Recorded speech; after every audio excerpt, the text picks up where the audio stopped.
All right, I'm back here on the podcast. Joining me today, one of the Athletics senior writers for the NFL, Mike Sando, is here. Mike, welcome. How are you? Good to be here. Thanks. I'm glad to be here, and I will admit I'm a bit surprised the NFL is actually made here and they're playing in the middle of a pandemic. How do you feel that the season's about to start? A lot better than a couple months ago. I think there's, the off season and this whole ordeal has been, an exercise in uncertainty where it's hard to figure out exactly what's going on, exactly what the risk is, exactly what's going to happen. And so, for the longest time, it felt like, oh, the league's got time, and things will settle down, and things remain as uncertain, down to the wire. But I think they're going to play. I think I feel a lot better about it than I could have because there's not these big outbreaks so far on teams. Doesn't seem to be, and so maybe they can do it. Yeah, I'm hopeful that they can do it. The one thing that's going to be different, obviously, is that there's not going to be a lot of fans in any of these buildings, and I feel it's going to be such a weird experience for these teams who are used to having these big environments with all these fans screaming and going nuts to basically almost virtual silence in that sense. How do you think it's going to impact some of these teams, especially the ones who have big home field advantage like the Seahawks and the Saints?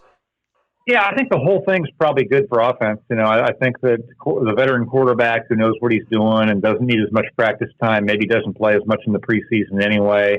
The game is second nature to him. I think he's going to have an advantage anyway. And now if he's on the road and, it's easier to operate without a silent count and those sorts of things, you would think that could help offense a little bit more, But I think it's going to be a situation where we're probably, reading too much into every little thing like that. It's going to have some effect. I don't think it's going to, completely change everything. Yeah, one thing I think that is going to be important, and I want to get your take on this as well, is the idea of the importance of continuity, especially in offseason where they didn't have OTAs, they had no mini camps, and a very strange and different training camp without preseason games. How important is it for the teams who bring back a lot of guys from last year to sort of keep that continuity going forward? I think it is important, and that feeds into the veteran quarterback idea too, right? Somebody who can run the show, knows what they're doing. I think it would be very difficult, to be, let's say, the Browns. They're coming in with Kevin Stefanski. He's never been a head coach before. Even if he's really capable, he's never done it. Baker Mayfield, who's the stakes are high for him this year, but he's suddenly on another offensive system, right? So I'd be a little nervous if I were those teams, a little more nervous than if I'm Drew Brees coming in with the Saints, same squad, pretty much stacked, ready to go, coach and quarterback together 10 years. It should make a bigger difference than normal.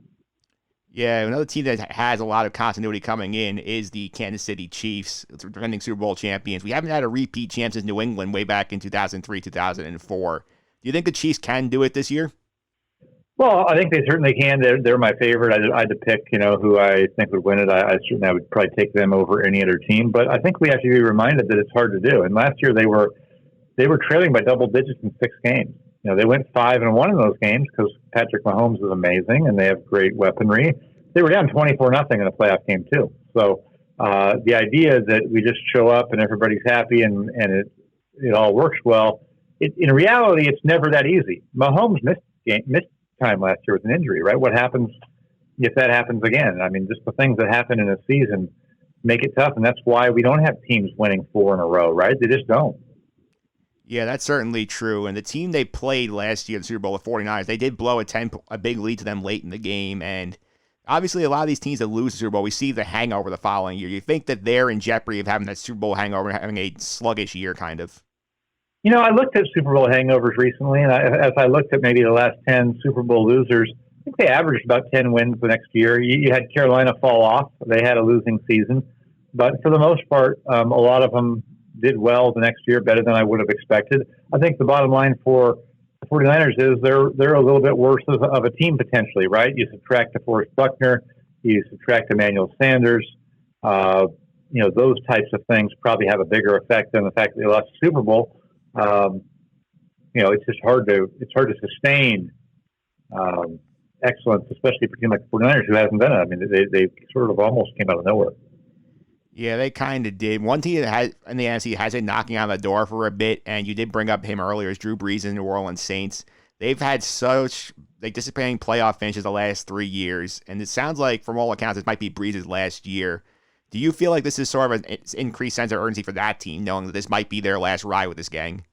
Oh, yeah. I think for sure Tom Brady probably feels similarly, right? He's going to play more seasons, but you just reach a certain age where you're almost down to the end. So with Breeze, we've all kind of been, every time he throws the ball and it doesn't look pretty, we're like, oh, that's Breeze. He's falling off. He's 40 whatever years old. He was never the biggest, strongest guy anyway. So I think that's been true for them, and they know. I mean, that's why they keep sort of going all in, doubling down, making some trades like, in the draft, trading a first-round pick, making short-term moves because that's what they're playing for. It's very short-term. Yeah, they are playing for the very short term. One team that should be playing for the long term is the Baltimore Ravens with MVP Lamar Jackson, who dominated the league last year, had a disappointing finish, obviously in the playoffs. So what do you think we can see out of Lamar Jackson for an encore? Because it's very interesting to see where he goes from his strong 2019 season. Yeah, I think he continues to improve as a quarterback, even if the numbers aren't as great for whatever reason. Do opponents do a better job, that sort of thing. I think just with experience, we would expect him to continue to grow. I don't think it's always going to look as easy as it sometimes did. I think history's shown us that, even Dan Marino came on and had 48 touchdown passes. Unbelievable. It wasn't like he did that every year, right? So maybe Lamar Jackson can do it. Maybe he can be the exception who has an MVP type season every year. But I would think it gets a little bit harder to keep up that type of pace. And then he'd still be really good. And, maybe he's in the running for MVP, but defenses will have something to say about that too. Yeah, that's true. I want to shift to the local teams for a minute. I'm based out here in New York. I'm talking to Mike Sando of The Athletic. I start with the New York Giants. They hired the new head coach in Joe Judge, second year Daniel Jones. A lot of changes on the defense as well. What do you think Giant fans should be looking forward to this year? Yeah, Daniel Jones. I do a survey every year on the Athletic called Quarterback Tiers. I talk to 50 people in the league. We go through all the quarterbacks, and Daniel Jones, there was optimism for him. I almost felt like people were, even a little more excited about him, wanting to see more from him than Darnold there in the same stadium. So he probably exceeded some expectations as a rookie. Didn't start the whole year, but showed enough that people want to see more. A little bit intrigued. So that would be my number one focus for them. Do I feel great about him after this year? Yeah, also across town, you mentioned the Jets, and they're sort of in a weird spot where they've spent a lot of this offseason sort of rebuilding the offensive line. There's questions about the coach. There's questions about whether the quarterback is the long-term answer. The receivers are banged up all over the place. I'm feeling very down on the Jets. I think this could be a very long year for them. Yeah. I think that, they probably will be a little bit better than the expectation because everyone's so down on them, right? I mean, it's hard not to be. No one's giving them credit for the fact that they had a pretty good record down the stretch last year. It seems like it's one sort of kind of negative story after another. Certainly the Jamal Adams situation and trade did not lend itself to a feeling of excitement surrounding the Jets, right? You've got people there on a little bit different timelines, a little bit different even agendas, right? With Greg Williams on the defense, Adam Gase on the offense. You've got Le'Veon Bell, who was signed by a different GM and hasn't been a great fit. He's a high-profile player making a ton of money. You've got the GM and Joe Douglas, who's, I think, trying to do some of the right things, but it's just not all synced up. So what they really have to see is, hey, the offense makes strides. Sam Darnold looks better. Those types of things. Gase is making an impact, right? In the absence of that, I think it's the same narrative as last year. Yeah, the thing I'm concerned about, I'll admit I'm a Jets fan. The thing I'm concerned about most with them is development of Sam Darnold, because I do feel like this is sort of going down the path for a bit where you could see maybe like Matthew Stafford with the Lions, where constantly changing the coaching staff takes a while. He has a lot of talent, but it's not fully realized. And is that something I should be afraid of as a Jet fan with Darnold? Yes, I think because organizations, set the culture and set the expectation of the winning. Look at the Lions. Okay, they've had, I believe, I'm going to say maybe 13 head coaches since 1973. One of them had a winning record, Jim Caldwell. Okay, that's bigger than Matthew Stafford, right? Yeah. It's obviously the whole culture of the team is hard to overcome, even though Matthew Stafford's a talented player and he's not, the greatest player. He should have worse quarterbacks have had playoff wins, right? He doesn't have any. So, are the Jets going to be that type of team? They've had success, more recently than the Lions have, but it's been fleeting, and it doesn't feel like necessarily we know if they have that foundation. So it is a concern if an organization can't get things together. Yeah, I want to go to an organization that took a big swing this offseason. That's the Tampa Bay Buccaneers, who bring in Tom Brady down in Tampa. They bring in Rob Gronkowski. It feels like all of a sudden the expectations are sky high with Tampa Bay, and people think he's going to break the playoff run, maybe make a Super Bowl run. What do you think about year one of the Brady era in Tampa Bay? Yeah, cautiously optimistic. When I went through and did my power rankings, I think I had them in the top 6 or 7 teams. They were statistically a little weird on defense last year, right? They allowed like 28 points per game. You go, wow, that's terrible. But they were top 6, top 7 if you really look at some of the advanced metrics that take out of the equation all the times Jameis Winston's interceptions put the defense in a bad light, right? So I think they're good on defense. You bring in a quarterback who's a great leader, and even if he's not what he used to be, he doesn't turn the ball over. So you take away so many of the negative plays. I do like their chances. I think it's interesting in that division, right? How much can they push New Orleans? I think they're going to be in the mix. I think they're going to be a playoff team.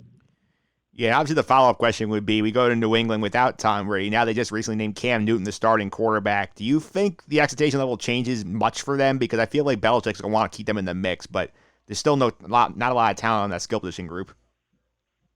I'm not ever writing them off, but I think Cam Newton has played well before and could be reborn if he's healthy. I think he played well even in the 2018 season, the first half, before he was, his arm and shoulder started letting him down. So, do I think that Newton can stay healthy the whole year and return to his dynamic form? I don't know. I think there's enough unknown there to make me not want to bet on it. But there's also enough known in just how well they coach the team with Belichick and how well Newton can play and how it seems to be a positive thing so far. We haven't really seen any games, but I'm at least intrigued enough to think that, I think twice before saying they're not going to make the playoffs. That's certainly fair. You never write Bill Belichick off. And right now, obviously, you got a decent landscape of the league right now. Do you feel like there's a team out there that's not getting enough attention you think can make a surprise run this year? Okay, I got a couple teams that come to mind when you say that. I think Indianapolis is one of them. I feel like Phillip Rivers behind a good offensive line could win that division, could maybe be reborn for a couple of years. We spent so much of this offseason focusing on what Bill O'Brien's doing with the Houston Texans. Tennessee made big splashes with, re-signing their quarterback and running back, those types of moves. And Indy's just sort of, Rivers signing was nice, but went under the radar of Brady.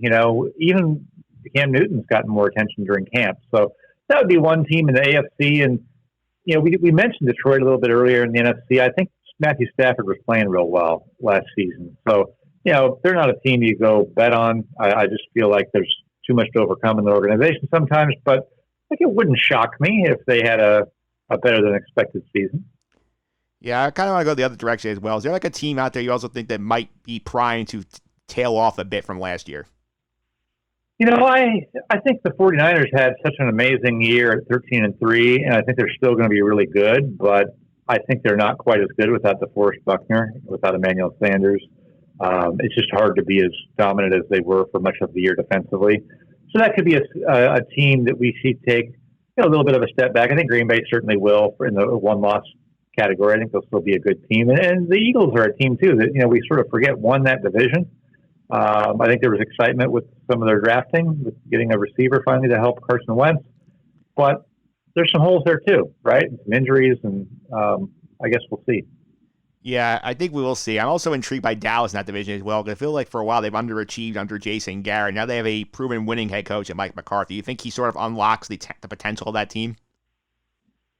Yeah, I don't know about that. I feel like Jerry Jones is, the best and worst thing going for that team sometimes. Obviously, he's done great wonders for, profit margins, and he's a high-profile owner, but I don't think he always makes it easy for the coaching of the team. I think it's also a little weird that here you hire McCarthy, who's this, longtime offensive play caller, and then you're not going to have him call plays. You're going to have a guy who's called plays for one season do it.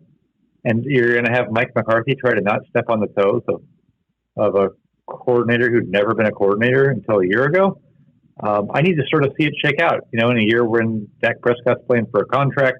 They do have a lot of talent, but, I guess I'll make it be, show me a little bit.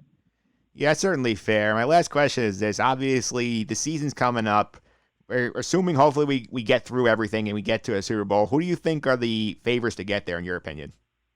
Well, I'll definitely go with Kansas City. I mean, I love the Andy Reid, Mahomes. I think they've got amazing weaponry on offense, and enough there on defense. So they're probably a team for me. I think last year I might have picked the Vikings to make it. They didn't against the Chiefs. So those were my picks last year. I think I may lean a little bit towards the Saints and think they've sort of been in that window and had the best team. Doesn't mean they're going to make it, but you got to sort of like their chances.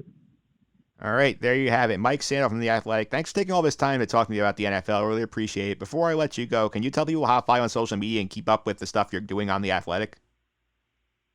Absolutely, yeah. I'm on Twitter at Sando, Sando NFL, Sando NFL, and certainly you can find me. Just type in my name, Mike Sando, theathletic.com. You might be interested in my quarterback tiers project. That's TIERS, not TEARS, Jets fans. So you can find out where your favorite quarterback ranked in the eyes of 50 coaches and executives around the league. Yeah, I do check that article out. I'm a big fan of it. Very good work there. Mike, thanks for all the time. I really appreciate it. Thank you. All right, and there you have it. That was Mike Sando of The Athletic talking NFL, getting ready for the season. Up next, showing the money, NFL picks for week number 1, coming up right after this.